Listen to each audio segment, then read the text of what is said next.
ৰূপহীহাটৰ হাতীপুখুৰী গাঁও পঞ্চায়তৰ ঘেহুৱা চলচলিৰ ছাইফুল ইছলামৰ জানাজা নামাজ আদায় কৰিলে শ লোকে। উক্ত জানাজাৰ নামাজত উপস্থিত আছিল ৰূপহীহাটৰ প্ৰাক্তন বিধায়ক আব্দুল আজিজ। তেখেতৰ মৃত্যুৰ সময়ত আনুমানিক বয়স আছিল 63 বছৰ। তেখেতৰ মৃত্যুত অঞ্চলজুৰি শোকৰ ছাঁ পৰিছে। সামাজিক কাম কাজৰ লগত জড়িত আছিল তেখেত। তেখেতৰ আত্মাৰ চিৰশান্তিৰ বাবে সকলোৱে মহান আল্লাহ পাকৰ ওচৰত দোৱা কৰে।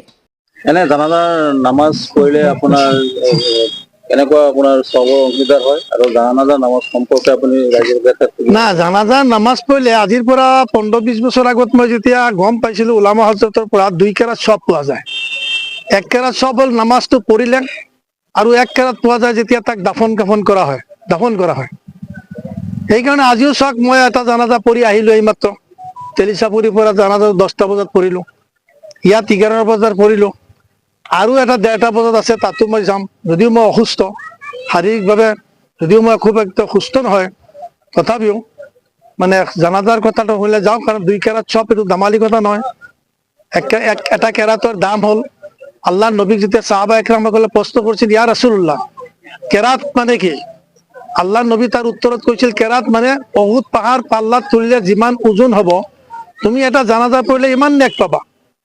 গতিকে এটা কেৰাতৰ দাম আছেতো, হয়তো মই 2টা কেৰাত নাপাওঁ বেছিভাগ সময়তেই, কিন্তু এটা কেৰাততো পাই থাকোঁ আৰু সেইকাৰণে মই জানাজাক এটেণ্ড কৰি থাকোঁ য'তেই খবৰ পাওঁ।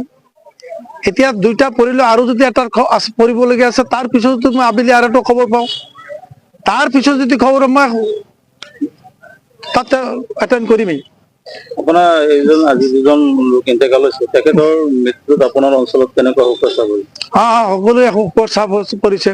সকলোৱে মানে আন্তৰিকতাৰে সকলো পৰিয়ালবৰ্গৰ ওচৰত গৈ সমবেদনা জ্ঞাপন কৰি আহিছে। তাৰপিছত মানুহখিনি আকৌ জানাজাত আহিছে। ময়ো তেখেতৰ ঘৰত গৈছিলোঁ, তেতিয়া শ মানুহ তাতো ভিৰ। অকস্মাত কালি যেতিয়া মৃত্যু হৈছে সেইটো শুনাৰ লগে লগে মানুহ আৰু আৱেগিক হৈছে। হয়, একেটা জানাজাত মানুহ সহলোক হৈছে।